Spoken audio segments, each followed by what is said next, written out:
5 fakta rahasia tentang cewek Jepang. Yang pertama, Wak, kalau mereka udah lulus sekolah atau SMA, atau bahkan masih sekolah SMA, kalau ketahuan masih perawan, mereka itu pada umumnya malu.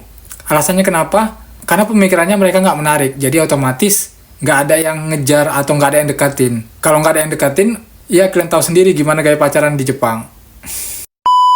Jadi otomatis mereka nggak ada diapa-apain, yang dengan kata lain, tetap perawan. Yang kedua, hampir semua cewek Jepang lebih suka cowok yang banyak bisanya daripada cowok ganteng. Bukan berarti cowok ini jelek ya, Wak, ya gini. Jadi contohnya ini, ada cowok yang biasa-biasa wajahnya gitu, tampilannya. Tapi dia jago dalam beberapa bidang, misalnya dalam main musik, main game, olahraga, atau bahkan di pekerjaan. Jadi cowok ini kelihatan cekatan kerjanya, misalnya ada trouble, dia bisa ngerjain dan malah bisa bantuin orang-orang di sekitarnya. Nah, itu lebih menarik daripada cowok yang ganteng, tapi ya biasa-biasa aja gitu, nggak jago juga dalam bidang musik, nggak jago dalam bidang pekerjaan gitu. Dan ini celah untuk yang istilahnya ngerasa nggak ganteng, untuk semangat belajar, sehingga sampai datang ke Jepang, jadilah cowok yang banyak bisanya. Jadi jangan putus asa, Wak.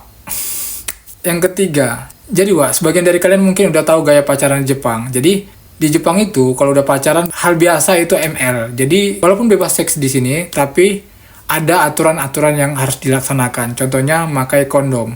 Karena ini udah budaya di Jepang. Jadi mau gimana dekatnya kalian dengan pacar kalian cewek Jepang, kalian nggak boleh melakukan itu tanpa alat pengaman. Dan itu hal yang biasa di sini, Wak. Jadi nggak usah khawatir kalau kalian beli kondom di minimarket atau di swalayan gitu. Jadi santai aja, nggak perlu malu-malu kalau kalian punya cewek Jepang di sini. Oke, Wak, geng? Tujuannya supaya bukan hanya terhindar dari kehamilan aja, tapi lebih ke kesehatan. Jadi, Wak, mindset seperti ini udah jadi budaya di Jepang. Jadi kalian harus maklum dengan budaya yang ada di sini. Jadi, Wak, buat kalian pengen tanya-tanya, silakan DM ke IG aja.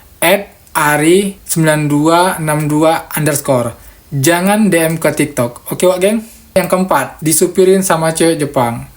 Jadi di sini, Wak, biasa aja kalau kita disupirin sama cewek Jepang. Walaupun kita punya menkyo atau SIM, sama-sama punya SIM nih gitu. Tapi nggak jadi kewajiban untuk cowok yang harus nyupirin ceweknya gitu. Jadi kalian nggak usah khawatir dan nggak perlu berpikir jadi nggak enak gitu. Jadi di sini itu hal biasa.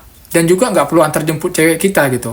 Nggak ada kewajiban untuk kita antar jemput cewek di sini gitu. Walaupun itu pacar kita. Jadi ketemunya itu ya biasa aja di tengah. Misalnya kita ketemunya di restoran atau di tempat yang udah kita janjikan, misalnya kayak di taman gitu. Jadi itu hal biasa di sini. Yang kelima dan sekaligus yang terakhir, Wak. Cewek Jepang itu kalau udah suka sama cowok, itu dia nggak perlu nunggu cowok itu nembak dia atau ngasih-ngasih kode gimana gitu. Dia bisa aja langsung nyatain perasaannya sama kalian. Jadi nggak usah khawatir dan nggak usah heran ketika ada cewek Jepang yang suka kali sama kalian, tiba-tiba dia nyamperin dan nyatakan perasaannya sama kalian. Kalau kalian udah di situasi seperti itu, keputusannya tinggal di kalian aja. Mau atau enggak. Oke, mudah-mudahan video kali ini nambah wawasan kalian dan buat kalian terhibur juga. Gua Ari, cabut dulu. Ciao.